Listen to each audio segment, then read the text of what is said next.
if you're too shy at the beginning. I have a question. So usually I don't bite, so I have just ask. About the fish lake in Trinidad, because you mentioned that the capsules of water that seeps into the lake may be supercritical. And are there any plans to investigate these capsules? Because under the sea, life has been found in supercritical water, but it's a really extreme environment that has also different conditions than normal water. So it would be great to investigate that. So if you give me $1 million to drill down there, do it. Well, the thing, of course, I would be interested to know and to really to figure it out. But the problem is getting so deep, And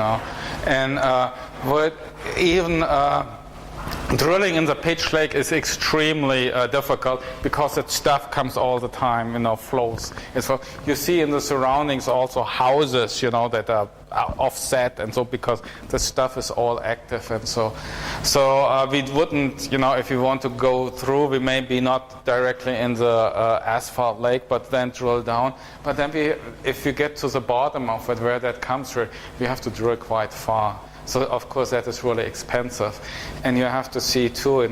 I can do that maybe in the Czech Republic, but in Trinidad, that's these kind of the expertise is not there. Then this will be really difficult to get the expertise, to get the driller there, drill that deep, and so. I don't suppose the oil mill is nearby. We tried that, but the oil company doesn't want to work with us in that way. They have their own thing. They, we still count as environmentalists, I guess. We're not really that into environment there. We're more on the basic research. But at the first glance, always the oil company is scared of working with us.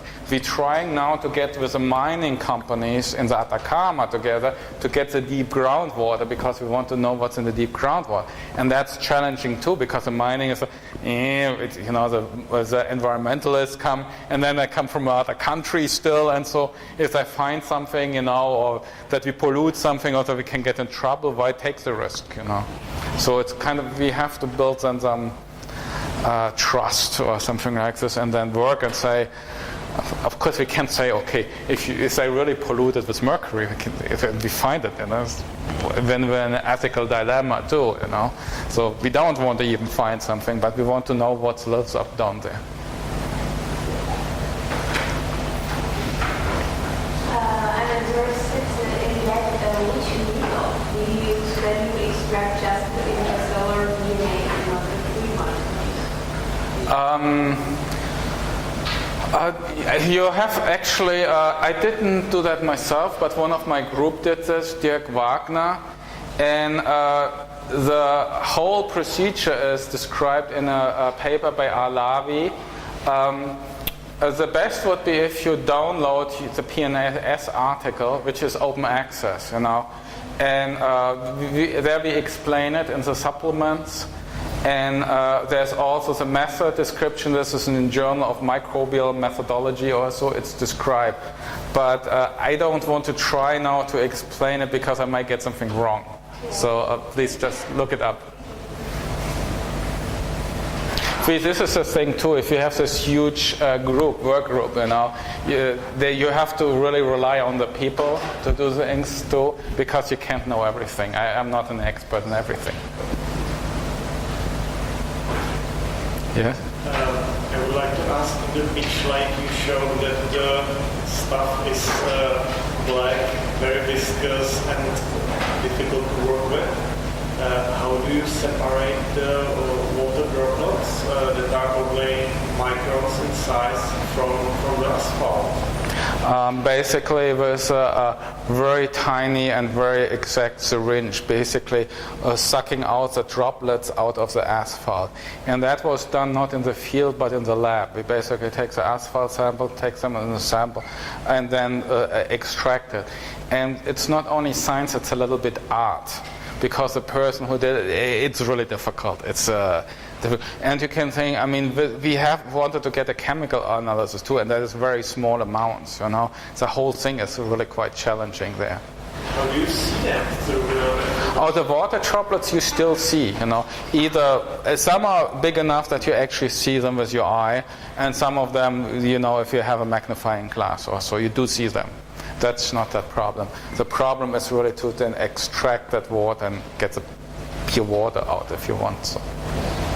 And so there's still a couple of things that always kind of puzzling. I haven't resolved it either, If you get there, the stuff is gluing on you everywhere, And the way to get it off is either with this gasoline, and that makes somewhat of sense, or orange juice.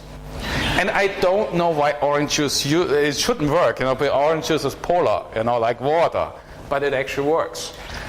So there are still always some big questions we don't know. Yeah? Was there a comparison of the microbial diversity between the pitch lake and the surroundings with, let's say, normal environments? I mean, are the microbial communities in pitch lake very isolated from the nearby non-asphalt bearing places because of the environments they see from? Yeah, so they were, yes, they were really isolated, and there was this kind of micro environments, and they were very different if you only go a meter or half a meter away. And actually, my colleague Rainer Meckenstock, he got then an ERC advanced grant just to explore the pitch lake. So he goes there every year, and he is really now the hydrocarbon guy, and we kind of split it off. I started with the pitch lake, and I do the mud volcanoes still, and he does the pitch lake. So we'll see what he further can find out. The thing is, so if you have once a paper like over there in science or now in PNAS, it's difficult to trump that to get okay, what do you do then? Because you don't want to go just into the details. Or when we go in 2 weeks, I'm flying in the Atacama desert and we do a sampling again. We go into the history basically. We look old sediments now for millions of years and see how things change. But it becomes then difficult to say, okay, we want to find something great again, that you not just go into the details. Yes? Thank you much for this talk. I'm a geologist, so I was able to follow it also with great. Thank you. And my comment is, I don't really understand how is it possible that the microbe will take the water on Mars because the water is not stable on the surface of Mars. There will be a boiling, and probably the boiling will occur, let's say, first half meter in the soil. So it would be challenging for microbes to take the water from the unstable water which will be evaporating in the environment. Okay, that is actually not quite correct. Pressure on Mars is 6 to 8 millibar. And so if you're into the topographic depression, like in Valles Marinares or so, you actually have enough pressure that you could have liquid water there.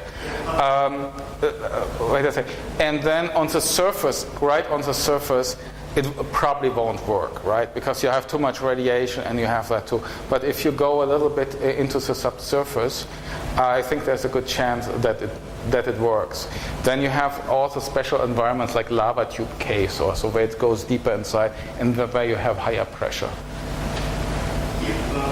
But how deep do you think you have to go? Because if you will go deep, you will be cut from the sun, so you will have no source for the sun for photosynthesis, yeah.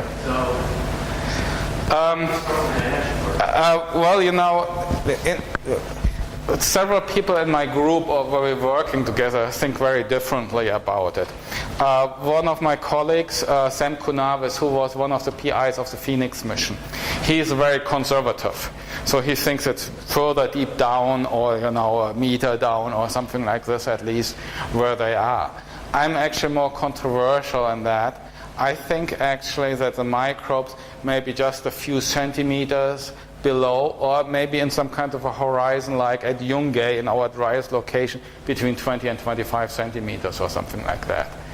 And this, yes, there is still some radiation, although the UV radiation doesn't really get there anymore, but there's some radiation. But I think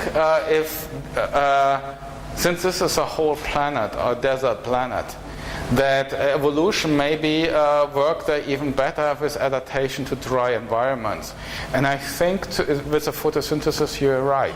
I think that is a great energy source. And there's a lot of sun still getting to Mars, plenty enough.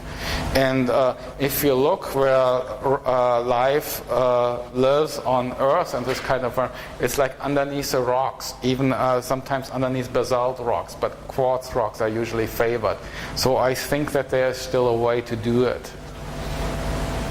And actually one thing too, the temperature cycles a lot. So actually you do have a lot of humidity just in the morning, and that goes then away. And so that's why you have in the morning sometimes fog too. So you have actually water saturation there. But it's a question if it's just a solid water, which is going directly into back to the atmosphere without the transition to the liquid phase.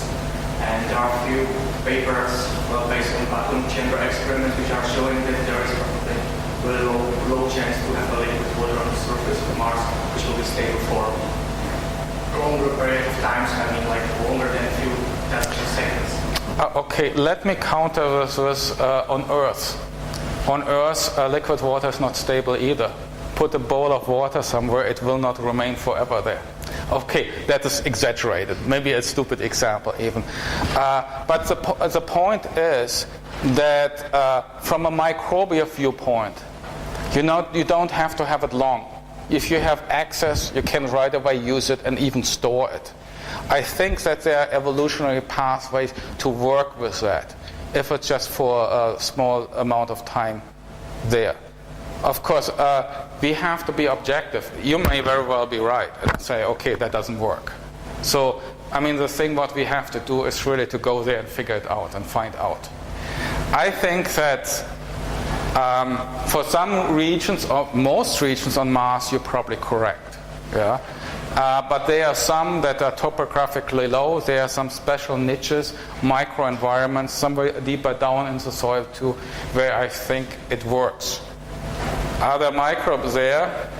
I don't know. If Mars had an early biosphere, I think the chance is very high. Because from my viewpoint, from my micro viewpoint, life is like an infestation.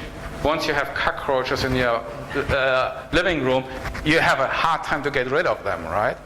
So if life had a foothold on a planet, I think it probably holds on. It cannot live on the surface in the equatorial region because it's just too tough. But it will then retreat to livable niches on Mars. And I think those are still there, and I think there are some hydrothermal areas still on Mars as well. Yeah.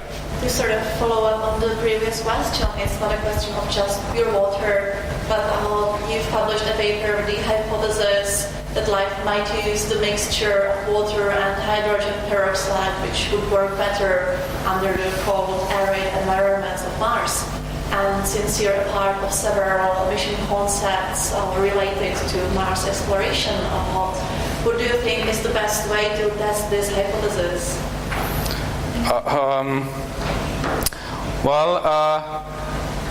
The thing about it, we suggested different ways how to do it. Of course, it is kind of difficult. What Julie is referring to is, the point is, I mean, on Earth you don't have pure water either, right? We basically are salt water filled bags. So the water is for salt water. That gives us certain advantages. Now, if you're on a desert planet like Mars, the water could be just mixed with hydrogen peroxide. That would really lower your freezing point. Hydrogen peroxide is also hygroscopic, can attract water, again, from the atmosphere. And it has some other actually convenient things that work very well. Even in our body, hydrogen peroxide is as a messenger molecule. The problem is if the hydrogen peroxide getting split up in OH groups, then it becomes really reactive and it's very harmful. But as long as it's contained with some other chemicals as hydrogen peroxide, it actually works fine. So the thing is then how to look for it. I mean, we do really have to go there and have an in situ mission, I think, to have it analyzed, what is there around. What we know is from Viking that hydrogen peroxide is relatively common, compared to Earth at least, on the Martian surface. So it may be more common than any kind of salts, or at least salts in solution available. So that may work. So we have to make ourselves free from that. We have to see it's exactly like on Earth. We have to see, okay, maybe there are some ways. Let me try it another way. When I talk to students, or when I think about these things, I imagine myself that I'm a microbe on that planet, right? And I say, okay, what kind of resources on the planet can I use to survive? What kind of chemical tricks can I come up with? And then see whether that works. And of course, my imagination is still rather limited. The imagination or the working trials of evolutions are much beyond that, and if you think about extraterrestrial life, there may be even much better tricks still there, how to do things. As long as it doesn't violate any chemical or physical, there's not many biological rules really, but chemical or physical rules, it might work. We don't know then whether this will be the case. Well, I can't promise you that the microbes are there. I can only say there's a possibility, so you have to weigh. Can the microbe, this is a little, maybe with an hour in the morning where the water is liquid there, like on the Phoenix landing struts, there was liquid water on the landing struts, right? Can they handle that? Or is it just too much? If I have only one stress, they are very good in handling that. If there are several coming together, it will be much more difficult. So I guess I have a little bit more faith in life, if you want so. You and then here, Jan. You were talking about the events of axis reversal of mass. What are the models on this event? Is it expected to be rare or So what I saw as when it happens on average, on average I shouldn't say, what I saw every few million years that can happen. Apparently sometimes it happened 200,000 years, but sometimes it took 10 or 15 million years. So that's what the models tell us. But still, it's difficult to say. But I mean, it makes it amazing because then you actually have precipitation on Mars during that time, and we do have evidence of rain events on Mars. But right now the atmosphere is too thin. Right now there will not be any rain anymore. It's just physically not possible. It is interesting because we then have some areas that are very good for life, and it could be tiring and some less suitable areas. But this goes quite rare, there is around 100 years. Yeah. Well, I mean, what we suggested at some point in a paper, like more than 10 years ago, I suggested that yes, in this reversal events, you have life. It's active, in particular in the northern oceans, because that was the oceans before as well. And then it becomes dormant for a few million years, and then it becomes active. Now, whether life can stay dormant for a few million years, I don't know. My biological friends tell me, yeah, if it's in the spore form of a really dormant, okay, so I don't expend any energy whatsoever. I have a little bit difficult time to believe that, but I mean, every evidence so far we have is that they can stay dormant a really, really long time. Whether it lasts up to a few million years, I don't know. Yeah, I think that it was studied on some microorganisms, but in case the dynamics of the solution would be very different from Earth. In case it happened every several thousands of years, and it could be another goes through some ice ages and interglacial zones. But if this happens only every million of years, then it would be very different. Yeah, I mean, to be fair though, Earth had a really big resource of organisms, and there's always some areas where they still do their things even during glaciation and so, So you have always a big reservoir. I mean, from us, from the Pacific comes microbes into and rain down in the Atacama. They die, but there's a big reservoir. Whether you have a big reservoir on Mars, I don't know. Probably not. But, well, we'll see whether they hang in. What was your question? My question is related to general claims of microbiologists that often they report that they found differences in composition, say, in micro communities from distance, say 5 or 10 centimeters apart, something what you think is the animal droplets. They said that the microbes must be like perfect super specialists to some environmental gradient or something. And I am always thinking if it couldn't be the same, imagine totally homogeneous flat landscape, and there is a rainforest. If you sample different places in the rainforest, you would find very different composition, different pollinators and so on. So it can be just effect of symbiosis, which is strong enough and creating such diversity. Or is there any good reason why we should expect that microbes are different and they really read the environment in different way and they are really more specialized? I'm not sure whether I got your question right, but the thing, even what looks for us homogeneous is in reality very heterogeneous for microbes. And of course, I always look there where they find the most nutrients, and they like to have those interfaces a lot, Especially we see it in the Atacama. So there's a sand dike through, and there's some gypsums over here, And they are inside the gypsum. We really hardly find them because they don't like it. Nothing gets there. But on the outside of the gypsums, they like to sit. So because sand dike is kind of for the water, it's a super highway going through. They get the water, and they're getting some nutrients too, but at the same time they have access to the gypsum. So they like to sit on the interfaces. So I think you do really have to recognize this with the microhabitats and go basically down to the scale of the microbe. So one of my colleagues, he died a couple of years ago. He was even saying, okay, I think that, the water that sits on the minerals, that's by clay minerals, is really tightly held, And he said they can get the water from the minerals, from the clay minerals. And I said, well, that will be difficult from my understanding, from my geologist background.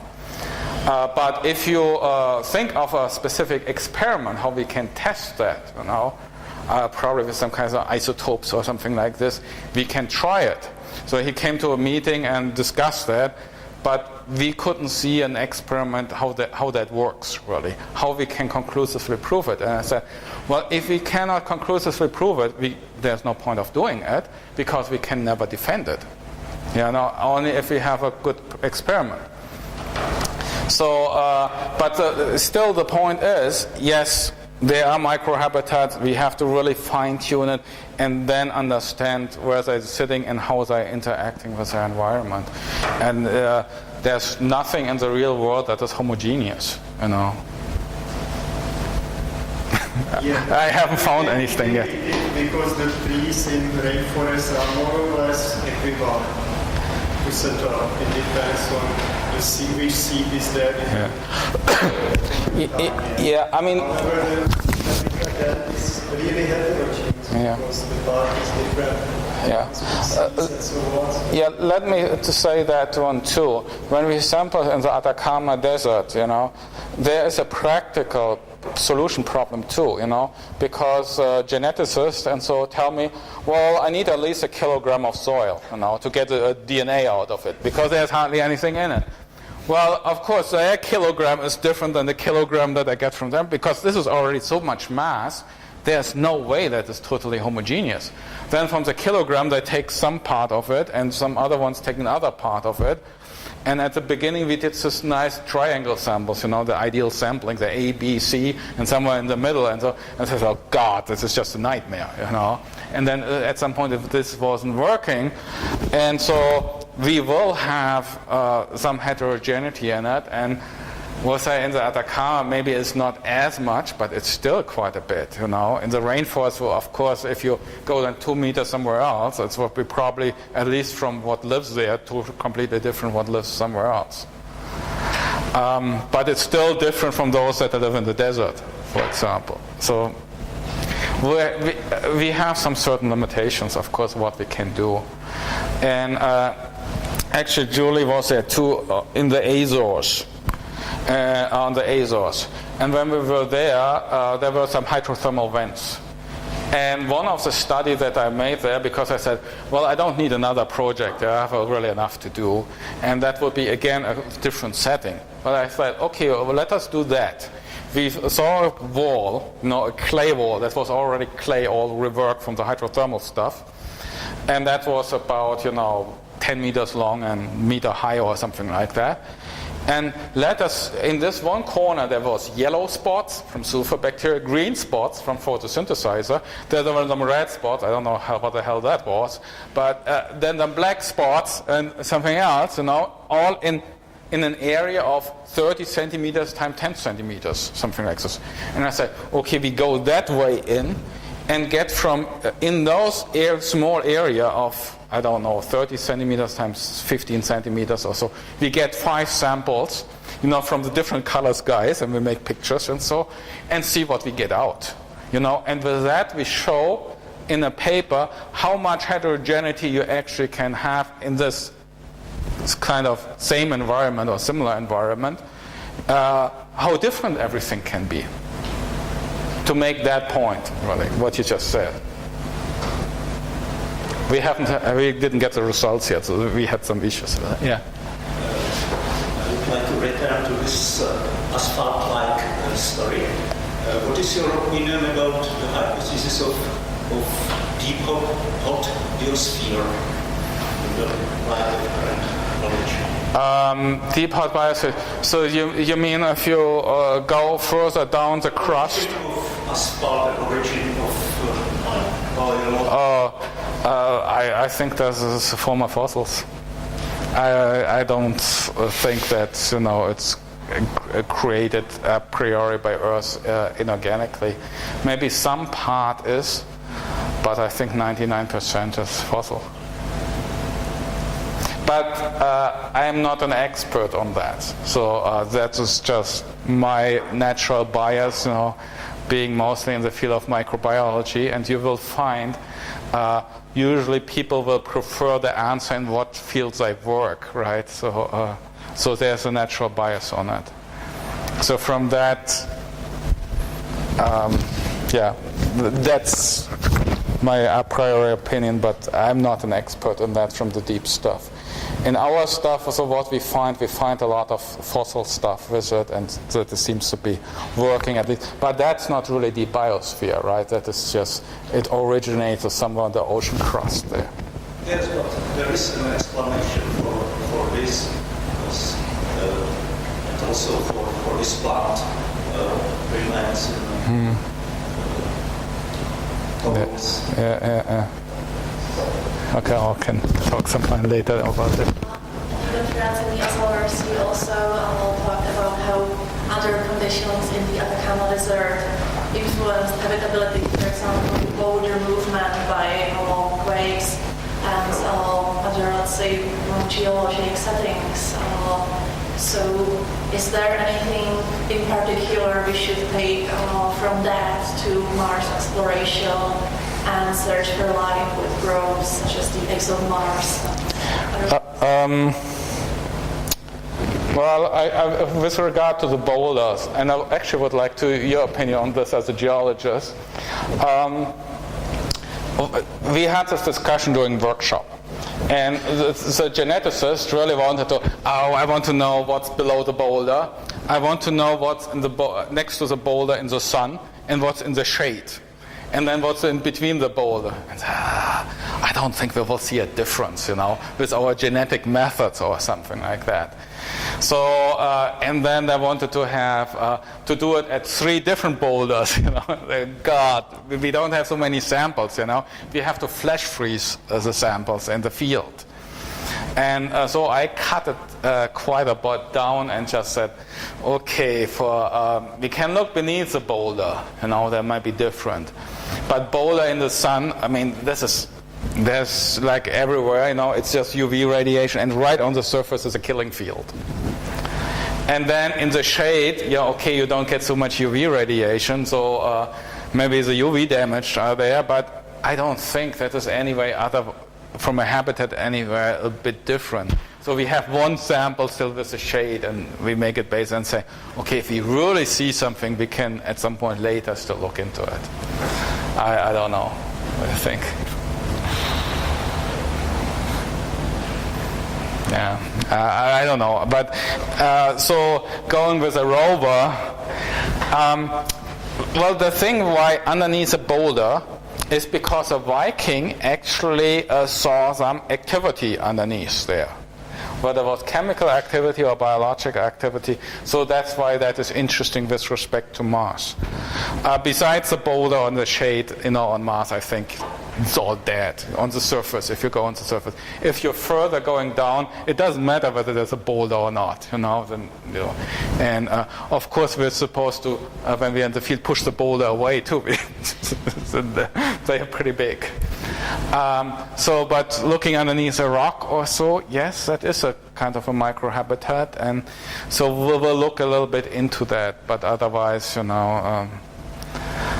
I don't know. I mean, the wind is blowing there quite a bit too. On Mars, it's blowing quite a bit too, and so it's on the surface all mixed, and then, like I said, in the subsurface doesn't matter.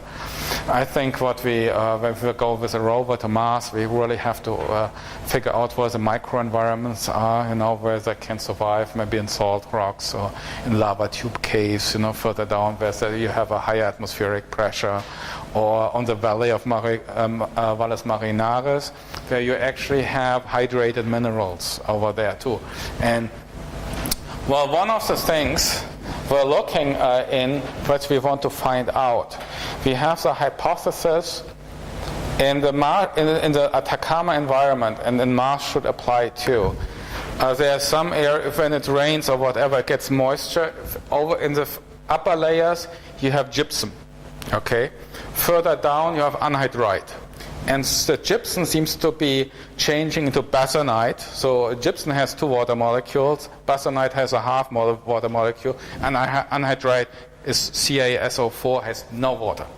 Okay? So our hypothesis is to see whether the microbes can get the water from the gypsum when it becomes anhydrite or basonite. Or whether the microbes can enhance that and do that and can extract the water. It's a tough call. We looked what the water activity is. It's right like 0.65, 0.7, right at the border where microbes still can live. So we want to we make some experiment to figure that out, whether they can get the crystal water from the gypsum.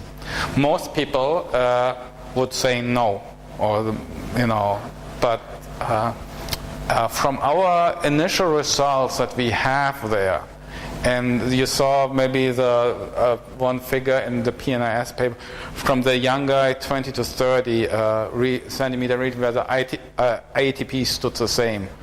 I think they probably can get it, but we have to prove it. That's okay. That's another challenge that we want to test out.